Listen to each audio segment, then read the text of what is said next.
Hello friends, mother cook চ্যানেলে সবাইকে স্বাগত। আজকে আমার রেসিপি পাউরুটির দহি বড়া। খুব চটজলদি কিভাবে বানিয়ে নেওয়া যায় এই পাউরুটির দহি বড়া দেখতে থাকুন। আমরা সাধারণত ডালের দই বড়া খেয়ে থাকি, তো আজকে আমি বানাবো সেই জন্য পাউরুটির দই বড়া। পাউরুটির দই বড়া বানাবার জন্য আমি এখানে 1 পাউন্ড গোটা পাউরুটি নিয়ে নিয়েছি। আপনারা চাইলে স্লাইস করা পাউরুটিও নিতে পারেন, কিন্তু স্লাইস করা পাউরুটিগুলো খুব পাতলা হয়, সেই জন্য আমি গোটা পাউরুটি নিয়ে নিয়েছি। তো পাউরুটিটা আমি প্রথমে কেটে নেব। দেখুন, আমি হাফ পাউরুটি প্রথমে কেটে নেব। দেখুন, আমি হাফ পাউরুটি কেটে নিলাম। এটাকে আমি হাফ সরিয়ে দেবো। আর এখান থেকে দেখুন, এই মাথাটা আমি একটু কেটে নেব। এই মাথাটা আমি কেটে বাদ দিয়ে দিলাম। এটা আমি অন্য কিছুতে ব্যবহার করে নেব। আর এখান থেকে এই সাইডগুলো আমি একটু কেটে নেব হালকা করে। দেখুন, ব্রাউন কালারটা একটুখানি কেটে নেব। দেখুন, আমি ব্রাউন অংশটা মোটামুটি কেটে বাদ দিয়ে দিচ্ছি। এবার আমি একটু মোটা করে পিস পিস করে কেটে নেব। দেখুন, একটু মোটা করে আমি পিস করে নিলাম। এবার এখানে আবার একটা পিস বের করে নেব। দেখুন, আবারও একটা পিস বের করে নিলাম। দিয়ে এইটার থেকেও আমি আর একটা পিস বের করে নেব। এখানে আমি এরকম 4টে স্লাইস বের করে নিলাম, একটু মোটা মোটা করে। এবার আমি এইগুলোকে 2 পিস করে নেব মাঝে। দেখুন, এরকম করে আমি মাঝে আরেক পিস করে নেব। দেখুন, আমি 4 পিস পাউরুটিকে আবার আমি হাফ করে কেটে নিলাম। মোট 8 পিস পাউরুটি আমি নিয়ে নিলাম। তো চলুন, এবার আমি পাউরুটিগুলোকে হালকা ব্রাউন করে ভেজে নেব। পাউরুটিগুলোকে ভাজার জন্য আমি গ্যাসে আগেই একটা ফ্রাই প্যান চাপিয়ে দিয়েছি। এবার এখানে দিয়ে দেবো কিছুটা রিফাইন্ড অয়েল। খুব বেশি রিফাইন্ড অয়েল দেবো না, অল্প রিফাইন্ড অয়েল দিয়ে দিলাম। তেলটাকে আমি ভালো করে গরম করে নিলাম। এবার এখানে কেটে রাখা স্লাইস পিসগুলো আমি দিয়ে দেবো। আমি একসাথে বেশি দেবো না, 3 পিস করে দিয়ে উল্টে পাল্টে লো ফ্লেমে রেখে এই পাউরুটির পিসগুলো একটু ব্রাউন করে ভেজে নেব। দেখুন, আমি উল্টে পাল্টে ব্রেডগুলো 4 পিসটাই ভালো করে আমি হালকা ব্রাউন করে ভেজে নেব। ব্রেডগুলোকে আমি 4 পিসটাই হালকা ব্রাউন করে ভেজে নিলাম। এবার একটা কিচেন পেপারের মধ্যে তুলে নেব। দেখুন, কত সুন্দর ভাজা হয়ে গেছে, একদম মচমচে করে।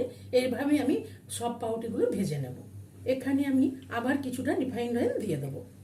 তেলটাকে গরম করে নিলাম। আবার আমি এখান থেকে স্লাইস করা পিস করা পাউরুটিগুলো দিয়ে দেবো। দেখুন, পিস করা পাউরুটিগুলো দিয়ে দিলাম। দিয়ে আবার উল্টে পাল্টে ব্রাউন করে ভেজে নেব।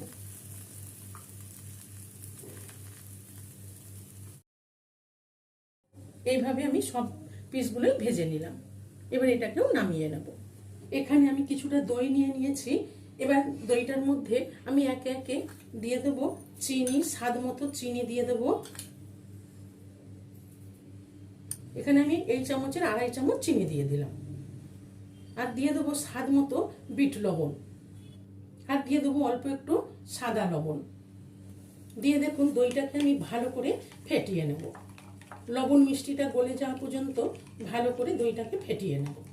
লবণ মিষ্টিটা আপনাদের স্বাদ মতন দিয়ে দেবেন। দেখুন, কত সুন্দর মসৃণ করে দইটা ফেটিয়ে নিলাম। এবার দই বড়াটা রেডি করে নেব। এবার এখানে দেখুন, আমি একটা প্লেট নিয়ে নিয়েছি। নিয়ে এর উপরে আমি কিছুটা দই ছড়িয়ে দেব। কিছুটা দই ছড়িয়ে দিলাম। আর এর উপরে আমি হাতে করে অল্প একটু ভাজা জিরের গুঁড়ো ছড়িয়ে দিলাম। হাতে করে দিলে খুব সুন্দরভাবে চারিদিকটাই দেওয়া যায়। আর এখানে দিয়ে দেবো অল্প একটু লঙ্কার গুঁড়ো। আর দিয়ে দেবো অল্প একটু ধনেপাতার চাটনি। আর দিয়ে দেবো উপর থেকে তেঁতুলের মিষ্টি চাটনি। আর দিয়ে দেবো অল্প একটু বিট লবণ। দেখুন, এবার দিয়ে দেবো এখানে ভেজে রাখা পাউরুটির পিসগুলো।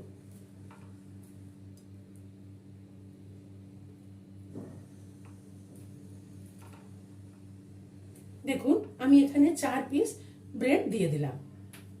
এবার এর উপর থেকে আমি আবার ফেটানো দইটা দিয়ে দেবো।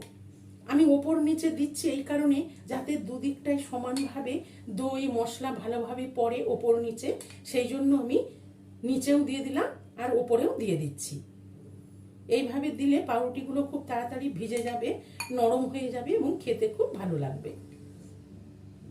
দেখুন এর উপর থেকেও আমি দইটা দিয়ে দিলাম। আবার উপর থেকে একটু বিট লবণ ছড়িয়ে দেব, ভাজা জিরের গুঁড়ো ছড়িয়ে দেব। আমি হাতে করে দিচ্ছি যাতে সুন্দরভাবে চারিদিকে ছড়িয়ে দেওয়া যায়। আর দিয়ে দেবো উপর থেকে একটু লাল লঙ্কার গুঁড়ো। এবার উপর থেকে দিয়ে দেবো তেঁতুলের মিষ্টি চাটনি। এইভাবে একবার দই বড়া বানিয়ে দেখুন, খুবই সুস্বাদু হয়। দেখুন সব দিয়ে দিলাম। এবার উপর থেকে দিয়ে দেবো ঝুরি ভাজা। দেখুন বন্ধুরা, পাউরুটির দহি বড়া একদম রেডি। দই বড়া খেতে ইচ্ছে করলে কিভাবে চটজলদি বানিয়ে নেওয়া যায় সেই জন্য আজকে আমি পাউরুটির দই বড়া আপনাদের সাথে শেয়ার করলাম। তো এই দই বড়ার রেসিপিটি ভালো লেগে থাকলে মাদার কুক চ্যানেলটিকে লাইক শেয়ার এবং সাবস্ক্রাইব করার অনুরোধ রইল। পাশে থাকা বেল আইকনটা প্রেস করবেন, যখনই আমি নতুন কোনো ভিডিও আপলোড করব আপনাদের কাছে নোটিফিকেশন পৌঁছে যাবে। সুস্থ থাকবেন, ভালো থাকবেন।